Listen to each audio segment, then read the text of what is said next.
तो बताइए क्या हाल चाल है, सब बढ़िया है। क्या पढ़ रहे थे हम लोग, क्यों क्या पढ़ रहे थे? अच्छा, लोकसभा राज्यसभा के अंतर्गत। बाकी सब कहाँ चले गए जी, क्यों छुट्टी मना रहे हैं क्या सब?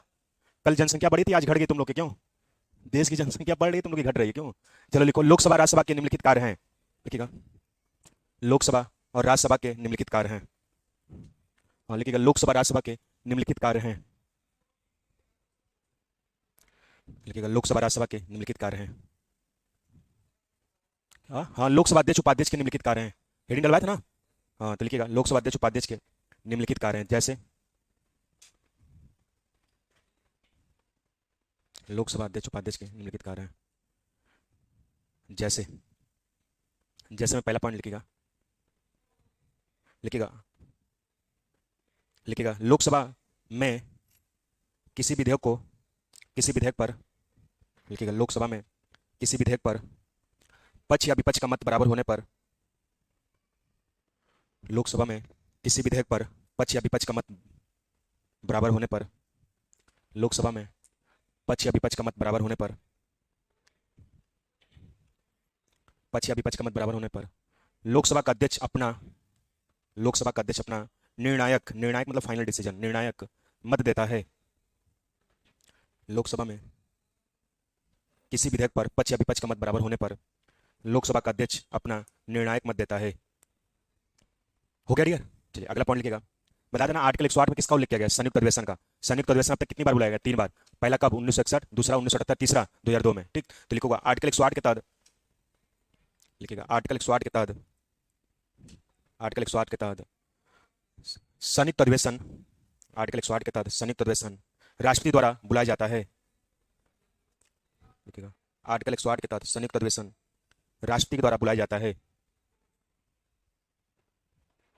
संयुक्त अधिवेशन आर्टिकल 108 के तहत राष्ट्रपति द्वारा बुलाया जाता है, जिसकी अध्यक्षता जिसकी अध्यक्षता लोकसभा का अध्यक्ष करता है, जिसकी अध्यक्षता लोकसभा का अध्यक्ष करता है।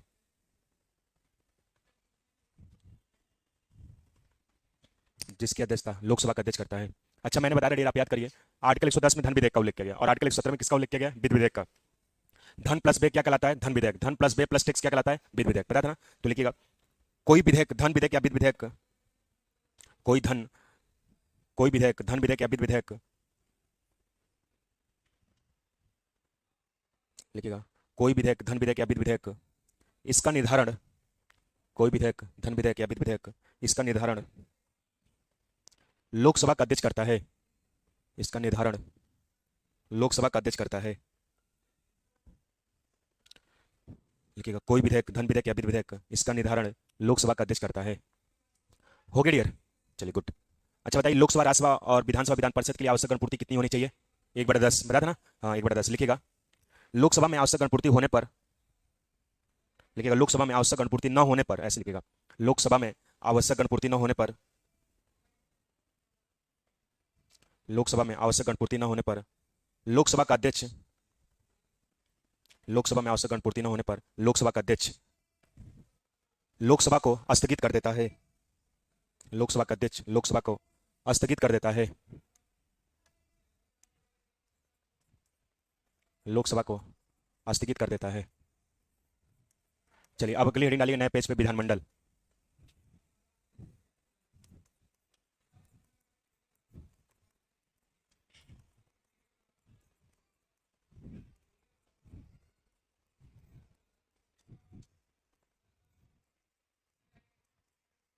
आर्टिकल 169।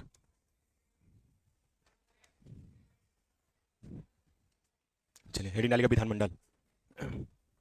विधानसभा विधान परिषद। अच्छा पढ़ के आए कि नहीं आप लोग लोकसभा राज्यसभा? क्यों पढ़े ना आप लोग? हाँ उसी से रिलेटेड है। लिखिएगा, विधानसभा में लिखिएगा आर्टिकल 170 के तहत, जैसे बनाया वैसे बना लीजिएगा। लिखिएगा, आर्टिकल 170 के तहत विधानसभा को उल्लेख किया गया है। आर्टिकल 170 के तहत विधानसभा को उल्लेख किया गया है। आर्टिकल 170 के तहत विधानसभा को उल्लेख किया गया है। नेक्स्ट लाइन लिखिए डियर, अगली लाइन लिखिएगा, विधानसभा को निम्न सदन, अस्थायी सदन, विधानसभा को निम्न सदन, अस्थायी सदन, विधानसभा को निम्न सदन, अस्थायी सदन, प्रथम सदन, प्रथम सदन, हाउस ऑफ द पीपुल। हाँ, लोकसभा को निम्न सदन, अस्थायी सदन, प्रथम सदन, house of the people, house of the people के नाम से जाना जाता है।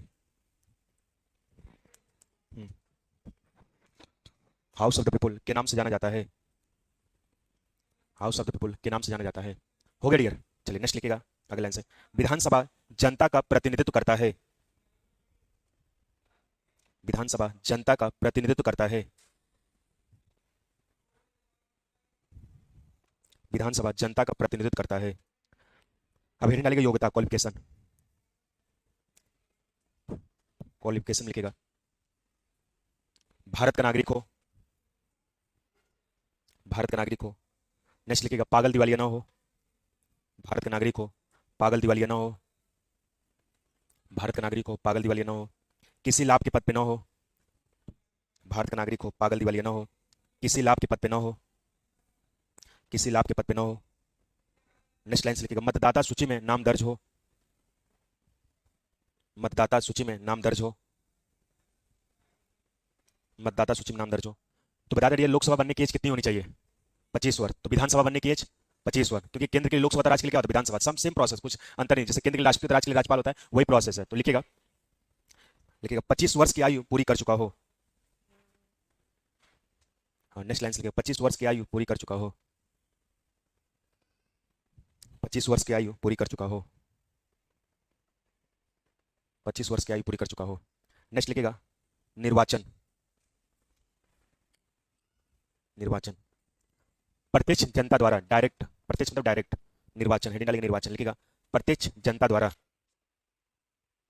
प्रत्यक्ष जनता द्वारा। नेक्स्ट लाइन से लिखेगा गुप्त मतदान, हाँ प्रत्यक्ष जनता द्वारा। नेक्स्ट लाइन से लिखेगा गुप्त मतदान, गुप्त मतदान। नेक्स्ट लिखेगा कार्यकाल, लोकसभा का कार्यकाल कितना होता है यार? 5 वर्ष। तो विधानसभा का कार्यकाल 5 वर्ष। कौन 6 वर्ष बता रहे? हाँ, राज्यसभा कार्यकाल। हाँ, तो लिखो कार्यकाल 5 वर्ष, 5 वर्ष। नेक्स्ट लिखेगा शपथ, हेडिंग डालेगा शपथ, शपथ लिखेगा राज्यपाल द्वारा, शपथ लिखेगा राज्यपाल द्वारा, शपथ लिखेगा राज्यपाल द्वारा। लिखेगा वेतन, वेतन लिखेगा, हाँ हेडिंग डालेगा वेतन, वेतन लिखेगा राज्य विधानमंडल द्वारा निर्धारित वेतन दिया जाता है, राज्य विधानमंडल द्वारा निर्धारित वेतन दिया जाता है।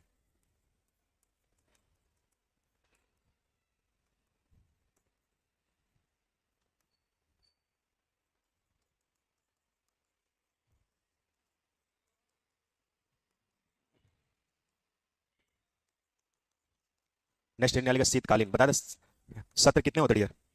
कौन कौन से? मानसून सत्र और शीतकालीन सत्र। लिख लीजिएगा सत्र नवंबर से दिसंबर, ऐसे लिखेगा बजट सत्र, शीत, मानसून सत्र और शीतकालीन सत्र।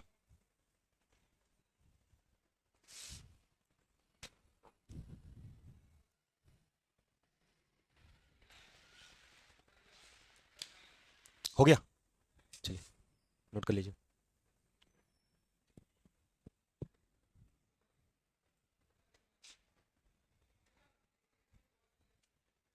चलिए नेक्स्ट लाइन लिखिएगा विधानसभा के सदस्य संख्या, ऐसे लिखिएगा विधानसभा के लिए आवश्यक गणपूर्ति, ऐसे लिखिएगा विधानसभा के लिए आवश्यक गणपूर्ति, विधानसभा के लिए आवश्यक गणपूर्ति 1/10 होनी चाहिए, विधानसभा के लिए आवश्यक गणपूर्ति 1/10 होनी चाहिए, विधानसभा के लिए आवश्यक गणपूर्ति 1/10 होनी चाहिए। बता दें लोकसभा, राज्यसभा, विधानसभा, विधान परिषद का कोई भी सदस्य कितने दिन तक अनुपस्थित रहता है तो उसकी सदस्यता समाप्त हो जाती है? 60 दिनों तक ना। तो लिख लीजिएगा इसको भी, लिखिएगा यदि विधानसभा का कोई भी सदस्य, यदि लोकसभा का कोई भी सदस्य, सॉरी यदि विधानसभा का कोई भी सदस्य, यदि विधानसभा का कोई भी सदस्य 60 दिनों तक, 60 दिनों तक अनुपस्थित, अनुपस्थित मतलब अब्सेंट, यदि विधानसभा का कोई भी सदस्य 60 दिनों तक अब्सेंट यानी अनुपस्थित, 60 दिनों तक अब्सेंट रहता है तो, 60 दिनों तक अब्सेंट रहता है तो उसकी सदस्यता, सदस्यता मतलब मेंबरशिप, उसकी सदस्यता समाप्त कर दी जाएगी,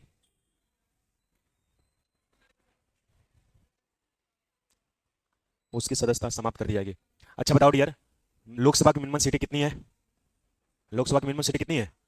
545 मैक्सिमम सीटें। और राज्यसभा की मिनिमम सीटें 245 मैक्सिमम सीटें। उत्तर प्रदेश से लोकसभा की कितनी सीटें हैं?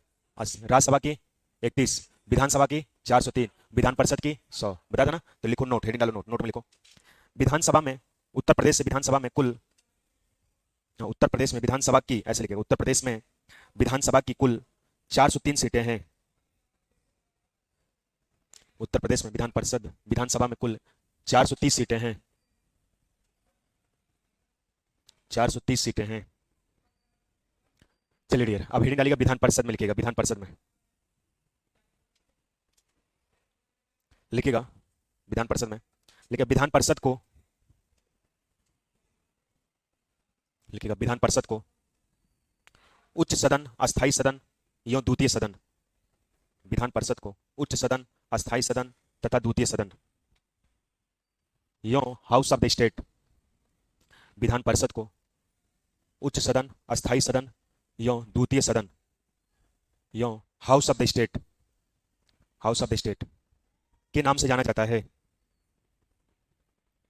विधान परिषद को उच्च सदन, अस्थायी सदन, द्वितीय सदन, हाउस ऑफ द स्टेट के नाम से जाना जाता है। क्या जी सो गए थे क्या? हाउस ऑफ द स्टेट के नाम से जाना जाता है। हो गया डियर? चलो गुड। अब हेडिंग डालो योग्यता, क्वालिफिकेशन। अच्छा बताओ, राज्यसभा की बनने की एज कितनी होनी चाहिए?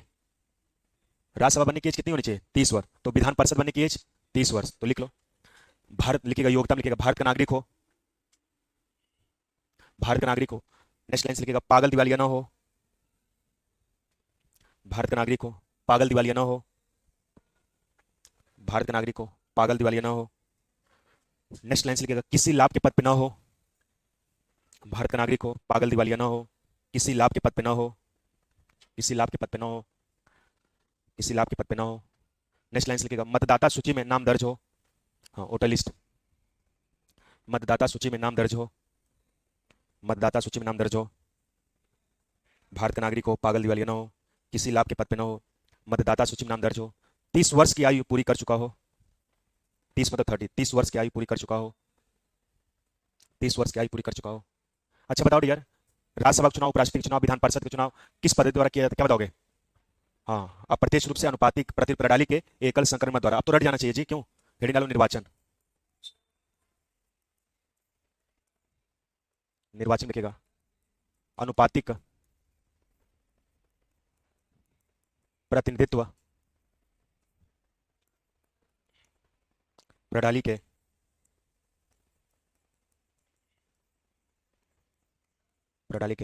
एकल संक्रमणीय मत द्वारा किया जाता है। अनुपातिक प्रतिनिधि प्रणाली के एकल संक्रमणीय मत द्वारा किया जाता है। अनुपातिक प्रतिनिधि प्रणाली के एकल संक्रमणीय मत द्वारा किया जाता है। नेक्स्ट लाइन लिखेगा अप्रत्यक्ष रूप से, नेक्स्ट लाइन लिखेगा अप्रत्यक्ष रूप से, अप्रत्यक्ष रूप से, अप्रत्यक्ष रूप से। नेक्स्ट लाइन लिखेगा अप्रत्यक्ष रूप से। चलिए नेक्स्ट हेडिंग डालिएगा शपथ, शपथ लिखेगा राज्यपाल के द्वारा, लिखेगा शपथ लिखेगा राज्यपाल के द्वारा। अच्छा बताइए, राज्यसभा का कार्यकाल कितना होता है? राज्यसभा का कार्यकाल कितना होता है? 6 वर्ष। तो विधान परिषद का कार्यकाल 6 वर्ष, तो लिखिए कार्यकाल, कार्यकाल में लिखेगा, कार्यकाल लिखेगा 6 वर्ष, कार्यकाल लिखेगा 6 वर्ष। नेक्स्ट डालेगा वेतन, वेतन लिखेगा, वेतन लिखेगा राज्य विधानमंडल द्वारा, वेतन लिखेगा राज्य विधानमंडल द्वारा, हाँ वेतन लिखेगा राज्य विधानमंडल द्वारा निर्धारित वेतन दिया जाता है, राज्य विधानमंडल द्वारा निर्धारित वेतन दिया जाता है। अभी जस्ट बताया डियर कि लोकसभा की मिनिमम सीटें कितनी है? 545 मैक्सिमम सीट है। राज्यसभा की मिनिमम सीट है 245 मैक्सिमम सीट है। और उत्तर प्रदेश की लोकसभा की सीट है राज्यसभा की 31, विधानसभा की 403, 403 है ना, और विधान परिषद की 100, और विधान परिषद की 100 है डियर। क्लियर हुआ? तो उधर उसमें लिख लेना विधानसभा की कितनी सीटें लिखवा, 403 लिखवा ना, 403 लिखियो ना, 430 तो नहीं लिखियो ना। हाँ विधान, हाँ विधानसभा की कितनी सीटें? 403, 403 ही लिखो ना, कोई 430 कह रहा था तब पूछे, तो लिखो नोट, हेडिंग डालो नोट, नोट में लिखो, लिखिएगा नोट में उत्तर प्रदेश में, हाँ लिखिएगा, नोट में लिखिएगा, उत्तर प्रदेश में विधान परिषद में कुल 100 सीटें हैं। उत्तर प्रदेश में विधान परिषद में कुल 100 सीटें हैं।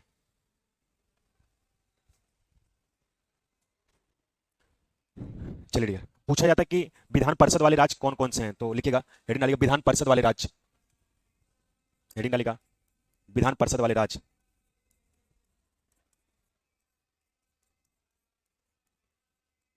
चलिए ट्रिक लिखिएगा, इस ट्रिक के माध्यम से आप विधान परिषद वाले राज्य याद कर लेंगे डियर। ट्रिक लिखिएगा,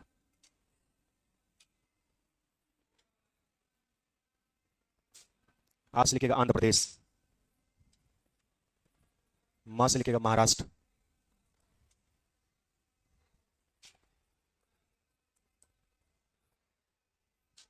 तीसरा लिखिएगा बी से बिहार, चौथा लिखिएगा क से कर्नाटक, पांचवा लिखिएगा उ से उत्तर प्रदेश, तो से लिखिएगा तेलंगाना। यही राज्य है। ठीक है, आम बिकाऊ तो है। अ से आंध्र प्रदेश, म से महाराष्ट्र, बी से बिहार, क से कर्नाटक, उ से उत्तर प्रदेश, त से तेलंगाना।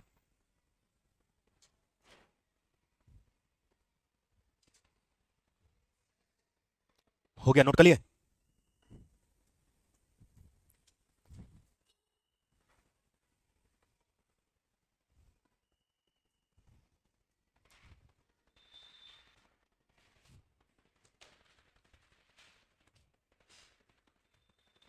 हो गया डियर, बात समझो डियर। ये विधान परिषद वाले राज्य डियर, इस ट्रिक के माध्यम से आप वर्तमान में जो 6 राज्य विधान परिषद वाले राज्य याद कर सकते हैं। पूछा जाता है कि निम्नलिखित में से कौन से विधान परिषद वाले राज्य हैं, तो 6 में से आपको 6 याद करना पड़ेगा, नहीं तो नहीं याद रहेगा, प्रश्न आप गलत कर देंगे, हर एग्जाम में पूछा जाता है। तो ट्रिक आम बिकाऊ तो है, भारत का राष्ट्रीय फल क्या है भाई, आम है कि नहीं? तो बहुत से ट्रिक है, डीबी जो काम है, आजम बिकाऊ तो, आम बिकाऊ तो, ये बहुत सिंपल है डियर। तो अस हो जाएगा आंध्र प्रदेश, मस हो जाएगा महाराष्ट्र, बीस हो जाएगा बिहार। भारत भाग्य विधाता पसंद गुजर मराठा द्राविड़ उत्कल बंगा विंध्य हिमाचल यमुना गंगा उचल जलधि तरंगा तब शुभ नामे जागे तब तो सुबास सुमांगे जय तो जय गाथा जनगण मंगल दायको जय हे भारत की विधाता जय हे जय हे जय हे जय जय जय जय। चलिए, तो इस ट्रिक के माध्यम से आप 6 वर्तमान में जो विधान परिषद वाले राज्य याद कर सकते हैं। जैसे अस हो जाएगा आंध्र प्रदेश, मस हो जाएगा महाराष्ट्र, बीस हो जाएगा बिहार, कस हो जाएगा कर्नाटक और तस हो जाएगा तेलंगाना और उस हो जाएगा उत्तर प्रदेश, है कि नहीं? तो वर्तमान में 6 राज्य ऐसे हैं जहां पे विधान परिषद वाले राज्य हैं। तो याद कर लिया होगे, बोलो भैया। चलो, तो आम बोलना है, क्यों खाना नहीं? बिकाऊ तो है, अ से आंध्र प्रदेश, म से महाराष्ट्र, बी से बिहार, क से कर्नाटक, उ से उत्तर प्रदेश, त से तेलंगाना। हाँ, आपका टॉपिक क्या हुआ, खत्म हुआ, है कि नहीं? अब लास्ट टॉपिक एक बची है, कौन सी? तो लोग पता नहीं कौन सा टॉपिक बची है। गधे कहीं पंचायती राज व्यवस्था बचा हुआ, क्यों? मतलब यही सुनना चाह रहे थे क्या, गधा क्यों? चलो हेडिंग डालो भाग 9। इसको मैं 1.5 घंटा का टॉपिक बचा हुआ है कि नहीं? 1.5 घंटे बाद हमारी और आपकी मुलाकात क्या हो जाएगी, समाप्त हो जाएगी, क्यों?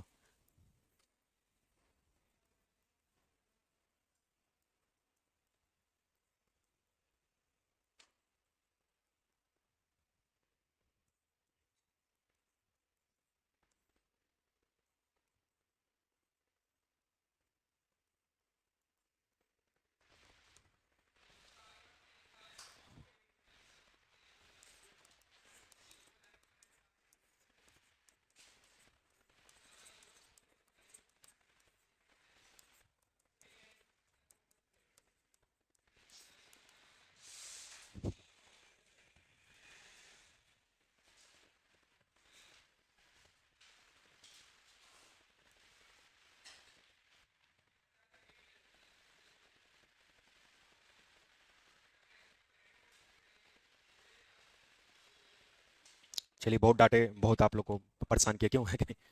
आप कोई नहीं परेशान करेगा आप लोग को, है कि नहीं? हमें भी और लग रहा था कि मुझे नहीं डांटना चाहिए इतना, क्यों? हाँ, क्या करें?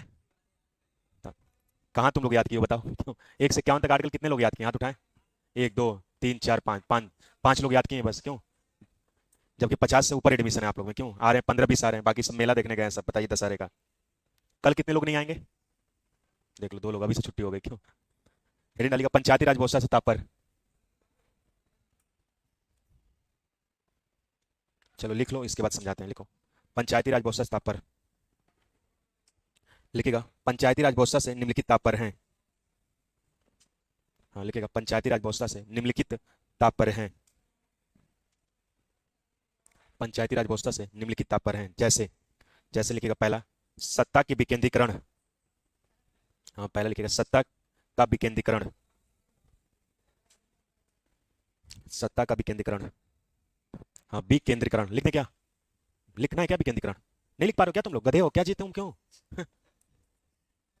ऐसे लिखेंगे विकेंद्रीकरण, सत्ता की विकेंद्रीकरण से है। नेक्स्ट लाइन से लिखेगा जनता शासन और प्रशासन, जनता शासन और प्रशासन में प्रदर्शित करना, जनता को शासन एवं प्रशासन में पारदर्शित करना, जनता शासन और प्रशासन में पारदर्शित करना, करना। नेक्स्ट, हाँ हाँ नेक्स्ट लाइन से लिखेगा जनता की भागीदारी शासन प्रशासन में बढ़ाना, जनता की भागीदारी शासन प्रशासन में बढ़ाना, जनता की भागीदारी शासन एवं प्रशासन में बढ़ाना, जनता की भागीदारी शासन एवं प्रशासन में बढ़ाना। नेक्स्ट लाइन से लिखेगा गांव का विकास करना, नेक्स्ट लाइन से गांव का विकास करना। नेक्स्ट लाइन से लिखेगा सामाजिक न्याय एवं सामाजिक परिवर्तन करना, सामाजिक न्याय एवं सामाजिक परिवर्तन करना।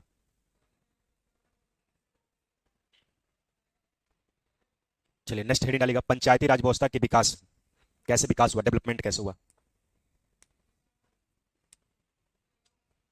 लिखेगा पंचायती राज व्यवस्था का विकास, लिखेगा पंचायती राज व्यवस्था का विकास, लिखेगा पंचायती राज व्यवस्था का विकास,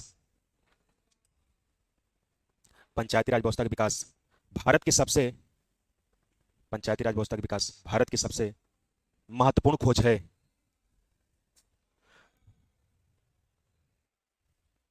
जो भारत की सबसे महत्वपूर्ण खोज है, जो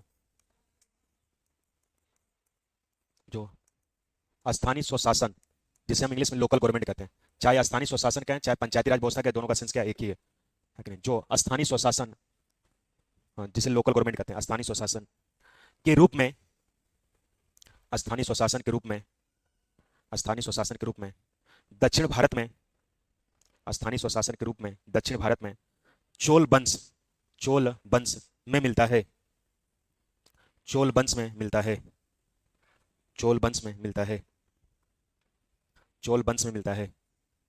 हो गया डियर, नोट कर लिए?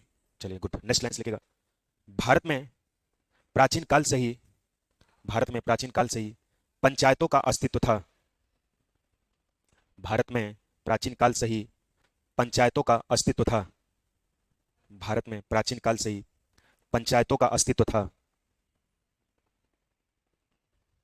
भारत में प्राचीन काल से ही पंचायतों का अस्तित्व था, भारत में प्राचीन काल से ही पंचायतों का अस्तित्व था। नेक्स्ट लाइन लिखेगा, अगले लाइन लिखेगा पंचायत ग्रामीण स्तर पर, पंचायत ग्रामीण स्तर पर छोटे छोटे विवादों का निपटारा किया करते थे, पंचायत, पंचायत ग्रामीण स्तर पर,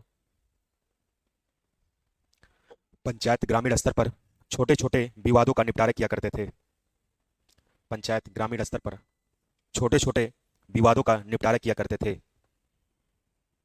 छोटे छोटे विवादों का निपटारा किया करते थे। चलिए नेक्स्ट लाइन लिखेगा आधुनिक संदर्भ, मॉडर्न, आधुनिक संदर्भ में,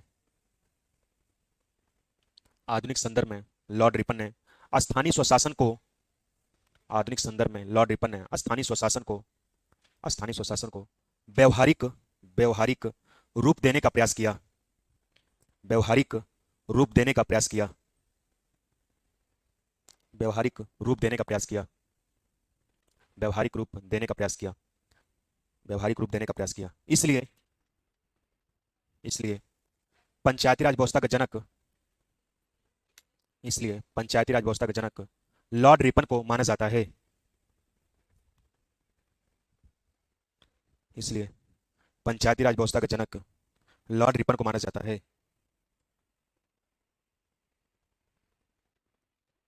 इसलिए पंचायती राज व्यवस्था के जनक लॉर्ड रिपन को माना जाता है। नेक्स्ट लाइन लिखिएगा डियर, अगला लाइन लिखिएगा। गांधी जी ने कहा था कि, लिखिएगा नेक्स्ट लाइन से, गांधी जी ने कहा था कि यदि गांव नष्ट होते हैं तो, गांधी जी ने कहा था कि यदि गांव नष्ट होते हैं तो भारत का विकास नहीं हो सकता है। गांधी जी ने कहा था कि यदि गांव नष्ट होते हैं तो भारत का विकास नहीं हो सकता है। गांधी जी ने कहा था कि यदि गांव नष्ट होते हैं तो भारत का विकास नहीं हो सकता है। भारत का विकास नहीं हो सकता है क्योंकि क्योंकि क्योंकि भारत गांव में बसता है। क्योंकि भारत गांव में बसता है। क्योंकि भारत गांव में बसता है। क्योंकि भारत गांव में बसता है। चलिए नेक्स्ट लाइन लिखिएगा। डॉक्टर भीमराव अंबेडकर के अनुसार, according to doctor Bhimrao Ambedkar, English में कहेंगे क्यों, लिखिएगा डॉक्टर भीमराव अंबेडकर के अनुसार भारतीय गांव, डॉक्टर भीमराव अंबेडकर के अनुसार भारतीय गांव सांप्रदायिक अड्डे के समान है। भारतीय गांव, डॉक्टर भीमराव अंबेडकर के अनुसार भारतीय गांव सांप्रदायिक, लिख दें क्या, सांप्रदायिक, सांप्रदायिक अड्डे के समान है। सांप्रदायिक अड्डे के समान है। सांप्रदायिक अड्डे के समान है। नेक्स्ट लाइन लिखिएगा, अगले लाइन लिखिएगा, अगले लाइन से, अगले लाइन से क्या लिखना, हेडिंग डालिएगा पंचायती राज व्यवस्था का प्रावधान। अगली हेडिंग डालिएगा पंचायती राज व्यवस्था का प्रावधान। अच्छा आप बताओ डियर, संविधान के किस भाग में राज्य की नीति निर्देशक तत्व का उल्लेख किया गया है? 4 में। कहां कहां से आर्टिकल है? 36। किस देश से लिया गया है? डीपीएसपी पे सबसे ज्यादा प्रभाव किस विद्वान का पड़ा? डीपीएसपी किस आर्टिकल में ग्राम पंचायत गठन की बात की गई है? 40 में। बता था ना, तो इसी को लिखिएगा। लेकिन संविधान के भाग 4, पूरा रट गए हो जी आप लोग क्यों? संविधान के भाग 4 आर्टिकल 36 से 51 तक, हमको लगा बता नहीं पाओगे, लेकिन बता लेंगे तुम लोग, क्यों तेज हो, हम झूठ मूठ का गधा कर रहे थे तुम लोग को क्यों। लेकिन संविधान के भाग 4 आर्टिकल 36 से 51 तक, संविधान के भाग 4 आर्टिकल 36 से 51 तक, 36 से 51 तक राज्य की नीति निर्देशक तत्व का उल्लेख किया गया है। संविधान के भाग 4 आर्टिकल 36 से 51 तक राज्य के नीति निर्देशक तत्व का उल्लेख किया गया है। राज्य के नीति निर्देशक तत्व का उल्लेख किया गया है।